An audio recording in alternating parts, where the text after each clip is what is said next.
So within the 6 months leading into the Sheffield, I sustained 3 injuries and 1 bout of food poisoning.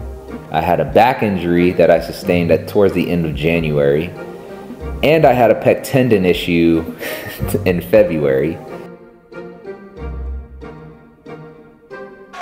So in first place, looking to extend his lead beyond reach of the contenders who are going to pull after him, like Tim Monagatti and Carl Johansson.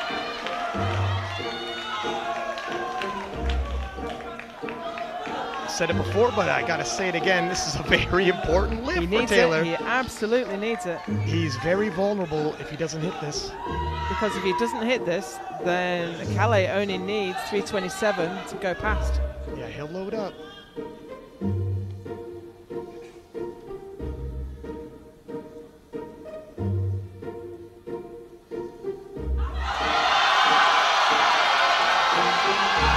Oh, I don't think that's locked out. I think it is now. Now it's locked out, though. Now it's got to be. Was that not locked out? He doesn't have a white light to contest it. That I see the problem. The problem is there was some resting on the thighs. We've missed it, and then there was a soft lockout, and the referee was giving him the opportunity to finish the lockout. But with 2 glues for resting on the thighs and 1 for lockout, he cannot contest. Taylor's had a couple tough calls, 1 in his 3rd squat, 1 in his 3rd deadlift, and that might cost him the title. Even though 2023 powerlifting season has not finished, however, it would be reasonable to state that the former 3 times IPF 74 kilograms world champion Taylor Atwood has certainly experienced much or better successes in prior seasons.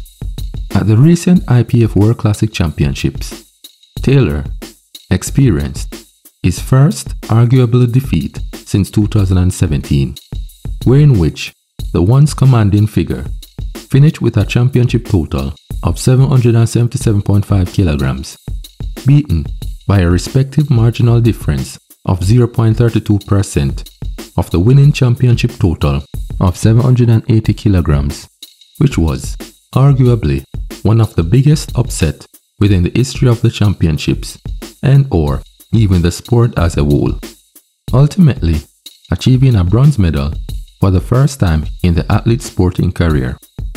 A 0.32% marginal difference between the winning championship total of 780 kilograms comparatively is the slimmest marginal difference between the winning total within almost the last decade of the IPF's 74 kilograms weight class during a IPF World Championship, which historically averages at 3.81%.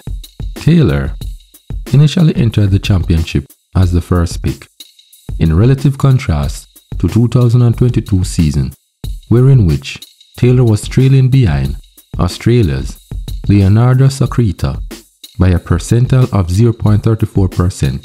Another fundamental comparative difference worth noting for the 2023 championships is the fact that it appears that of the 27 nominated totals, 15 totaled above 700 or more kilograms, in further contrast to last year, wherein which only 8 athletes totaled 700 or more kilograms.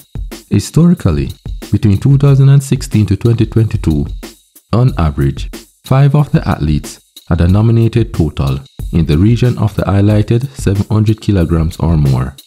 Such is rather partly indicative of the underlying positive progression and or incremental competitive element of the 74 kilograms weight class as a whole, which in turn provides possibly even greater uncertainty of any such championship results.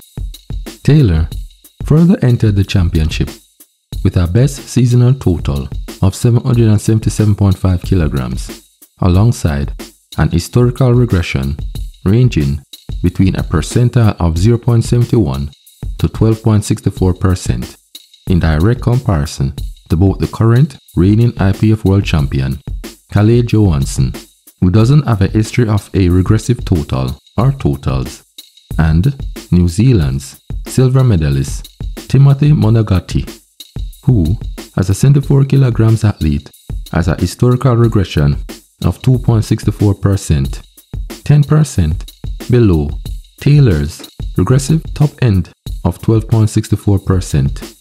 Both a 777.5 kilograms championship and season best total equates to a regression of 1.58% if comparisons are made with the athlete's 2022 season best total of 790 kilograms, which is on the lower end of Taylor's individual regressive spectrum. The athlete has repeatedly stated being inflicted with multiple and possibly persistent injuries for the past 1 to 2 years, especially whilst leading up to the 2023 IPF championships. Therefore, it's worth taking account of the manner or level in which such ailments and/or injuries has affected Taylor's contemporary performances. As such, individual average attempts for each disciplines was taken in consideration for both the first 3 meets leading up to the 2021 USAPL Raw Nationals, wherein which Taylor successfully undertook his historic performance, and the athlete's first 3 meets leading up to the 2023 IPF Worlds shortly after his participation at the 2021 USAPL Raw Nationals. It is discovered that prior to Raw Nationals, Taylor had an average opening squat of 264.17 kilograms. However, after his participation at the 2021 USAPL Raw Nationals, Taylor's average opening fell by 8.71% with an average opening of 243 kilograms.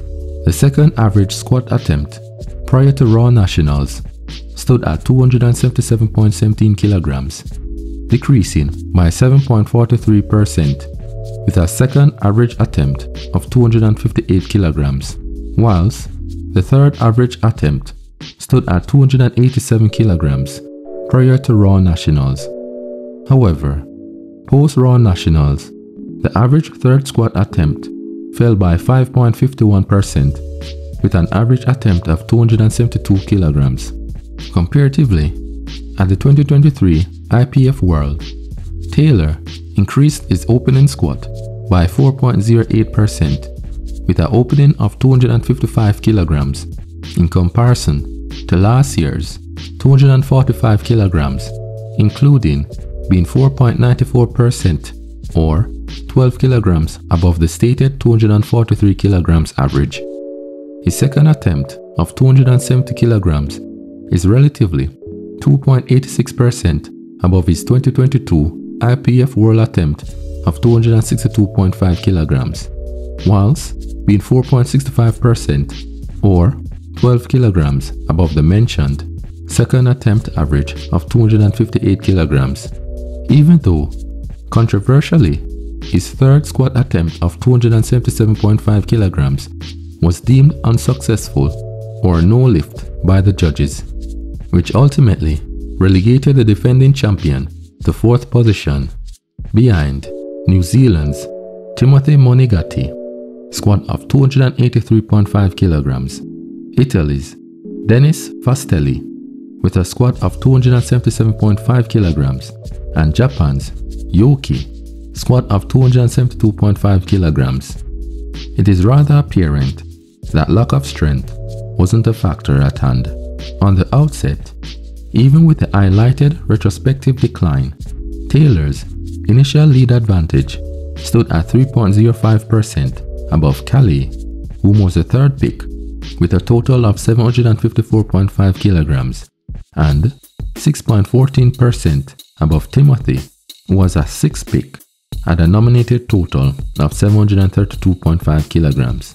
However, with a best squat of 270 kilograms, Taylor's lead advantage within the first phase of the championship fell by both 0.88% for Kelly and 3.30% for Timothy, whom individually experienced a significant one-year squat progression of 9.04%, which is both 5.26% above his prior year-on-year squat progression average of 3.78%, specifically as a 74 kilograms athlete, with a gold medal worthy squat of 283.5 kilograms, and so far is subsequently the second highest squat progression amongst some of the top 10 74 kilograms athletes of all time for the current season. Nonetheless, even with a 270 kilogram squat, which equates to a 1-year regression of 2.78%, Taylor was still projected to retain his world title if both his nominated bench press of 197.5 kilograms and deadlift of 310 kilograms is taken in account. Moving to the bench press, prior to the 2021 USAPL Raw Nationals, taking account of Taylor's bench press average opening, which stood at 184.17 kilograms. However, post-2021 USAPL Raw Nationals, whilst accounting for the first 3 meets leading up to the IPF World 2023, averages at 183.33 kilograms, which equates to a decline of 0.46%. The second bench press average attempt prior to Raw Nationals stood at 191.67 kilograms. However, post-2021 Raw Nationals, Taylor's average attempt increased by 0.61% with an average bench press of 192.83 kilograms. However, the average third and final bench press attempt increased by 1.45% with an average attempt of 199.17 kilograms in comparison to prior to Raw Nationals, which stood at 196.33 kilograms. Seemingly less affected by any such injuries which may negatively impact the athlete's bench press, a undaunted Taylor opened with the second highest opening of 182.5 kilograms, which is slightly below his historical average of 183.33 kilograms by a margin of 0.45% or 0.83 kilograms. It's worth noting that it appears that Taylor effectively utilized the same attempt selection in comparison to last year's IPF, whereby the athlete opening of 182.5 kilograms was identical to last year's IPF World, further increasing by a similar 10 kilograms for a second attempt of 192.5 kilograms, 0.83 kilograms and or 0.45% above his noted average of 191.67 kilograms, and a further 5 kilograms jump, resulting in a 197.5 kilograms. Once again, an exact third attempt, which was consequently enough to position Taylor in retaining his title, even with a further narrowing lead advantage of 1.5 kilograms over the junior athlete Calais and 2.5% over the initial overlooked high-performing Timothy, respectively. Comparatively, last year, after the second phase of the championship, which includes the bench press, Taylor's lead advantage over the 2 prospective medalists stood at 2.04% over France's Paul Remboville and 3.81% over Germany's Joshua Wright, which effectively substantiates or affirms the higher level of competitiveness the defending champion had to contend during one of his, if not Taylor's, worst season to date. The deadlift, similar to the squat phase, was arguably contentious, or even more so, as Taylor opened with 292.5 kilograms, similar to his average opening, both pre-injury and leading up to the historic 2021 USAPL Raw Nationals, including being 5.41% and or 15 kilograms above his 2022 IPF World opening of 277.5 kilograms. With his closest opponents on one's heels, the defending champion, second attempt of 310 kilograms, aided in maintaining his lead advantage, which at the stage of the battle stood at 1.17% above Timothy and 0.97% over equally determined Calais.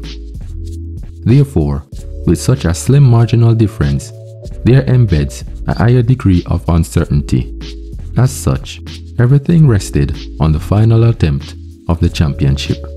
Unfortunately for Taylor, his third attempt of 323 kilograms was deemed a no lift, ultimately costing the defending world champion the world title. Evidently, throughout the championship, it is understood that Taylor's principal reliances stood at 34.77% for squat, which is in fact 0.70% below his historical average reliance, quantitatively accounting for between 2023 to 2021 and/or pre-injury, which average reliance stood at 35.57%, whilst for both bench press, such reliance for building the athlete's total accounted for 24.75%, which is 0.62% above his average reliance pre-injury, which stood at 25.42%, and 40.48% reliance for deadlift, a further increment of 0.95% above Taylor's pre-injury average reliance of 39.53%. On the other hand, a dissimilar strategy was undertaken by both the current IPF world champion, Calais, whom in comparison to all the medalists, relied quite significantly on the deadlift, wherein which deadlift accounted for 42.16% of his total, an increment of 0.50% above his average historical reliance of 41.65%. It's even more plainly apparent of such reliance if one was to gaze upon his bench press, which experienced a reduced reliance of 23.46%, 1.56% below his average reliance of 25.02%, and a further slight decrease of 0.46% for squat. Whilst it appears that the silver medalist Timothy chose to rely somewhat more on the bench press, with a noted reliance of 21.85%, 0.66% above the athlete's historical average reliance as a 74 kilograms athlete of 21.18%, further coupled with an intended reliance of 22.10%, if Timothy was successful in achieving his intended total of 780.5 kilograms.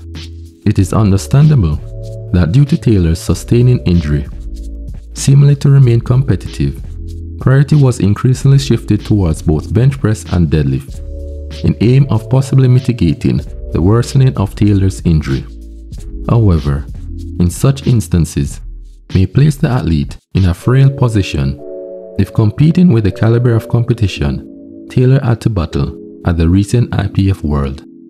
For example, between 2018 to 2019 and 2022, Taylor's typical average lead advantage at the juncture of his second deadlift attempt respectively stood at both 7.01% above the silver medalist and 8.07% above the bronze medalist.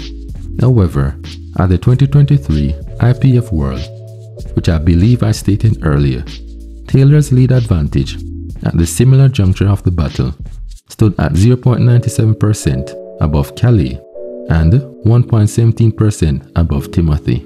It is indeed a fact that by being in such a frail position by the defending champion, failing his third deadlift attempt, which resulted in a season regression of 1.61% in comparison to both Calais, who oppositely experienced a 6.53% one-year progression, and Timothy, who risen from the shadows of great uncertainty, individually experienced a relative one-year progression of 6.2%, are some of the two primary factors which in turn ultimately crushed Taylor's goal of retaining his title.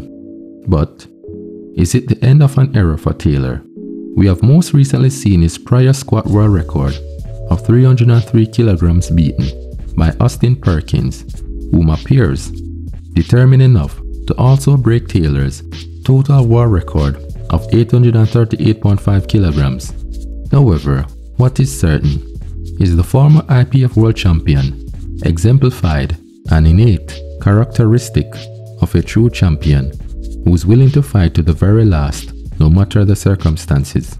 Therefore, it would be entirely premature to overlook the 3 times IPF world champion for possibly future battles due to his 2023 season performances. Anyway, kindly leave your comments below and share your thoughts. Blessed love, everyone.